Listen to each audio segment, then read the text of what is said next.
एक चोर था, उसने अपने गुरुजी से पूछा, गुरुजी मेरा विवाह कब होगा? गुरुजी ने कहा, बेटा तेरा विवाह तो होगा उस दिन जिस दिन से ठीक तेरा विवाह रात को होगा और सवेरे तुझे फांसी हो जाएगी। जिस दिन तेरी फांसी निश्चित होगी, फांसी निश्चित होने के बाद तेरा विवाह निश्चित होगा। चोर ने कहा कि जब फांसी निश्चित हो जाएगी तो फिर विवाह करेगा कौन? बोले नहीं, ऐसे ही लिखा है तेरे भाग्य में। अब वो चोर तो चोर था, चोरी करना उसने छोड़ दी। चोरी नहीं करूंगा, फांसी नहीं लगेगी। एक दिन वहां से राजा की सवारी गुजर रही थी। ये चोर पहले चोरी करता था पर अब नहीं करता। राजा की नजर इस पर पड़ गई। राजा ने कुछ याद किया। राजा को याद आया, इसने गले में एक सोने का माला पहन रखा था।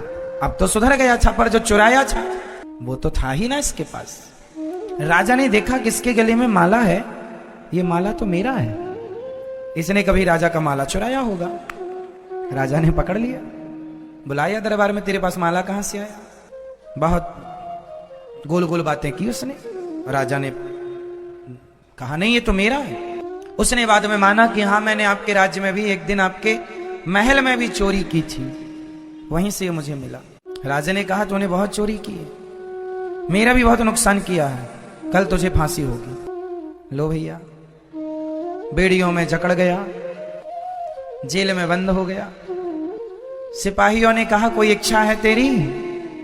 बोले आखिरी इच्छा यही है, जेल के अंदर ना रखो, पूरी रात मुझे जेल के बाहर रखो ताकि खुली हवा मिलती रहे मुझे। संयोग वो बाहर था जेल के, सड़क में एक पेड़ के नीचे बैठा था कि तभी एक माँ और बेटी वहां से गुजरी।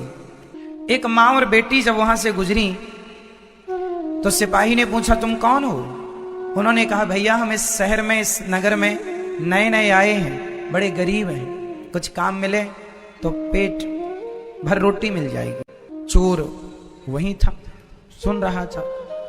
बड़ी प्यास लगी है, चोर ने पानी मांगा तो उस मां ने उसे पानी पिलाया। चोर ने कहा कि ये तुम्हारी बेटी है? हाँ मेरी बेटी है। क्या चाहती हो तुम? बोले कोई नौकरी मिल जाए, कोई सब ठीक हो जाए, गरीब हैं बड़े, खाने को व्यवस्था नहीं है। पर तुम कौन हो? बोले मुझे कल फांसी पर लटकना है, मैं चोर हूं, पर सुनो मैं तुम्हारी गरीबी मिटा सकता हूं। कैसे?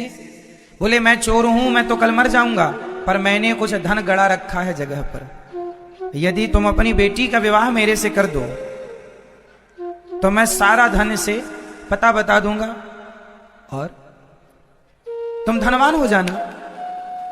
तो लड़की की मां ने कहा, चोर मैं अपनी बेटी का विवाह तेरे से कर भी दूं और तू मुझे धन भी बता दे, मैं धनी भी हो जाऊं, तो बता इसमें तेरा लाभ क्या है? एक रात के लिए तू किसी का पति बन, इसमें क्या लाभ है तेरा? चोर बोला, रोते हुए बोला, मेरा एक ही लाभ है। क्या? बोले जब मैं मर जाऊंगा, मेरे मरने के बाद ही सही मेरा बच्चा होगा। यदि मैं इसका पति बना तो बच्चा होगा, और बच्चा होगा तो वो मुझे पिंडदान देगा। और मैंने कोई ऐसे तो पुण्य किए नहीं कि मेरा उद्धार हो जाए।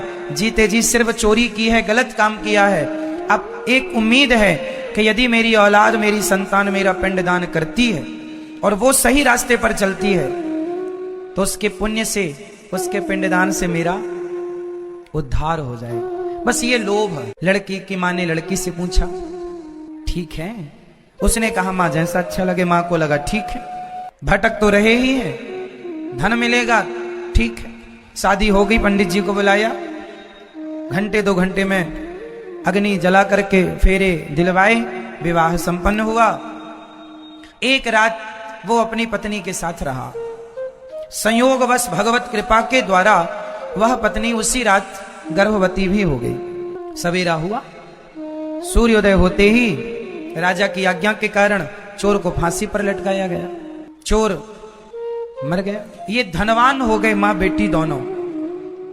मां को लगा चलो बेटी का विवाह कर देना चाहिए। इसने फिर बेटी के विवाह का प्लान बनाया। एक लड़का मिला भी, लड़के से कहा विवाह करोगे? हाँ हाँ कर लेंगे।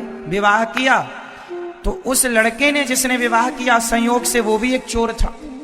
और चोर था तो रात के ही उसने पूरा बोरिया बिस्तर बांधा, इसका सारा धन उठाया, भाग गया।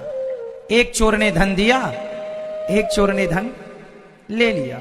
अब ये जैसे थे फिर वैसे हो गए। धन जाते ही उस धन के गम में ये मां निपट गई। अब अकेली लड़की बची, और लड़की भी गर्भवती। मजदूरी मांग मांग के जैसे तैसे जीवन गुजारा, बच्चा हुआ, बड़ा हुआ। एक दिन एक राजा के बेटे को एक सांप डसने के लिए बिल्कुल तैयार था। इसने देख लिया तो इसने जाकर उसकी रक्षा करने की कोशिश की, पर पहुंचते पहुंचते देर हो गई और डस लिया। राजकुमार मर गया, परंतु जान बचाने के लिए इसने अपनी जान जोखिम में डाली। राजा ने देखा, राजा ने कहा तू मेरा बेटा। ये राजगद्दी पर चला गया, राजा हो गया। जब राजा हुआ वो राजा मर गया, अब ये राजा हो गया।